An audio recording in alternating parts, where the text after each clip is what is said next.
ओम।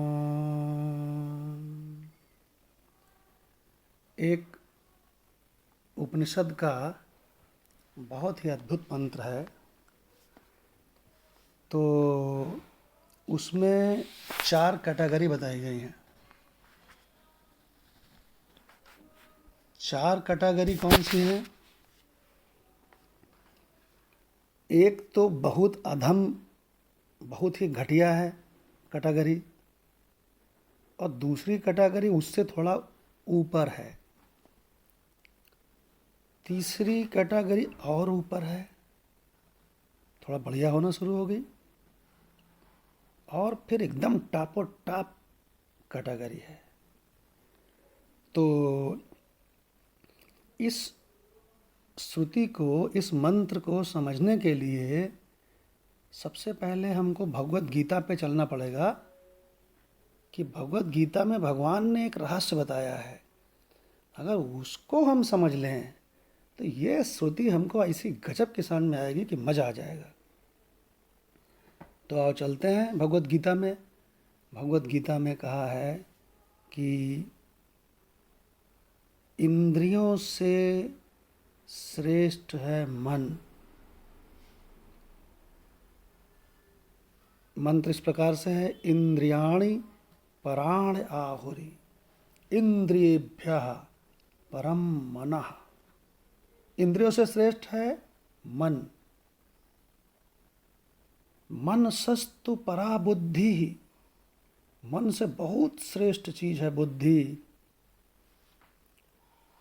और फिर भगवान कृष्ण आगे कहते हैं, बुद्धेह परतस्तु सः। बुद्धि से भी बहुत श्रेष्ठ है वह माने आत्मा स्वरूप। अब सबसे मजे की बात यह है कि यहीं इसी शरीर में इंद्रियां भी हैं, सबसे घटिया क्वालिटी वाली चीज, और यहीं इसी शरीर में मन भी है, उससे ऊंचे लेवल की चीज, और यहीं इसी शरीर में बुद्धि भी है, उससे भी ऊंचे लेवल की चीज, और यहीं पर इसी शरीर में आत्मा भी है, स्वरूप भी है, उस सबसे ऊंचे दर्जे की चीज। देखिए, तो भगवान ने जो गीता में कहा है समझ गए होंगे। इंद्रियों से श्रेष्ठ मन है। इंद्रियेभ्यः परम मनः।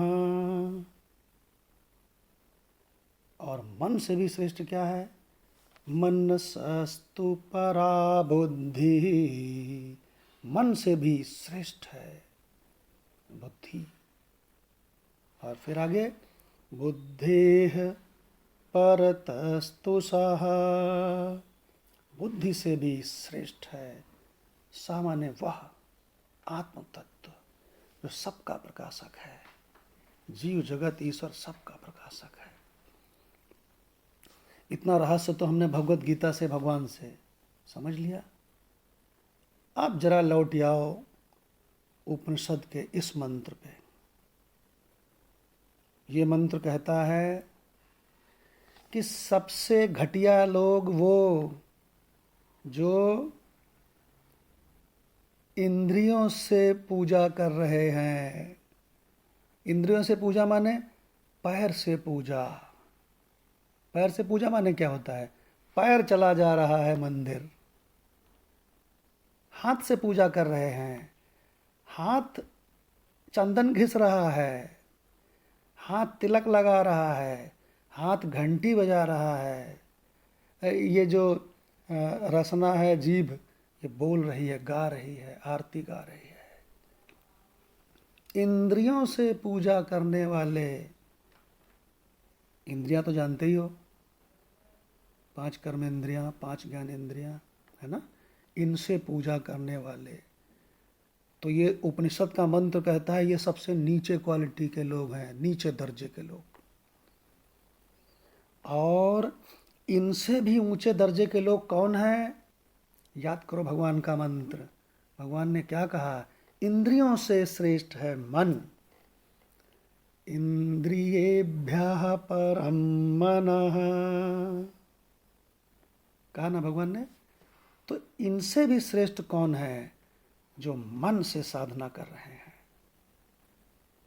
ना वो पैर दौड़ाते हैं, ना हाथ चलाते हैं, ना मुंह से कुछ बोलते हैं, मन से साधना कर रहे हैं। ये जरा ऊंचा लेवल हो गया भाई, ऊंचा लेवल हो गया।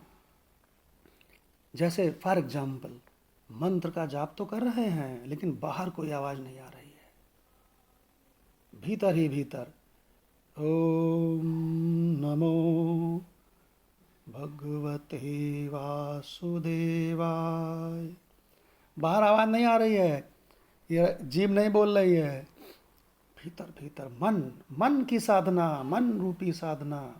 ये ऊंचा लेवल हो गया भाई। भगवान ने बताया ना, इंद्रियों से श्रेष्ठ मन है, ऊंचे लेवल की साधना हो गई। और इससे भी ऊंचे लेवल की साधना क्या है?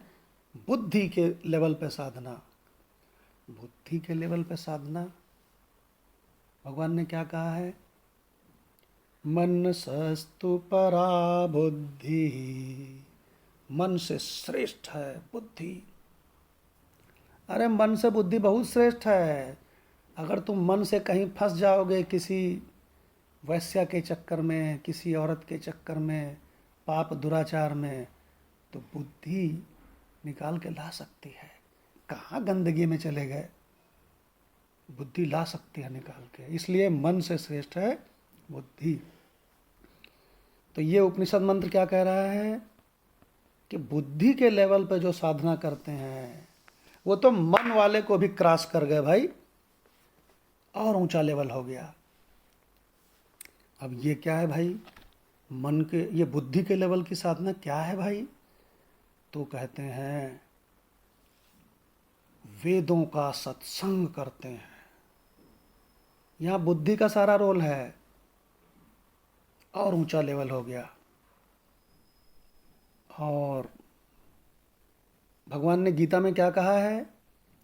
बुद्धेह परतस्तु सः, बुद्धि से भी परे और श्रेष्ठ है। सः माने वह, किसको कहा है? वह आत्मा को, जिस चेतना से ये इंद्रियां भी दौड़ सकती हैं, जिसकी पावर से मन भी जीवित है, जिसकी पावर से बुद्धि चल रही है, जिसकी पावर से दिल धड़क रहा है, वो जो करंट है, चेतना है, आत्मा है इस शरीर में, उसके लेवल की जो साधना करता है वो सबसे श्रेष्ठ है। आपका कौन सा लेवल है? इंद्रियों वाला है तो सबसे घटिया है। इंद्रियों वाला मतलब हाथ, पैर, जीभ, अगर ये वाला लेवल है तो सबसे घटिया है। श्रुति मंत्र कह रहा है, मैं नहीं कह रहा हूं। अगर आप मन के लेवल की साधना कर रहे हैं, कोई बाहर क्रिया नहीं हो रही है, भीतर से साधना चल रही है, मन से अपने इष्ट में आनंदित हैं, तो मन से मंत्र का जाप कर रहे हैं, तो ये मन के लेवल की साधना। तो ये और ऊंचा लेवल हो गया, क्योंकि सूक्ष्म हो गए। और अगर कहीं आप वेदों का, वेदांत का, ब्रह्म विद्या का, पराविद्या का, उपनिषद विद्या का, गीता का सत्संग में कहीं आप बैठने लगे, जहाँ पर सारे रहस्य खोले जा रहे हैं, तो ये बुद्धि के लेवल की साधना हो गई, ये और ऊपर हो गई।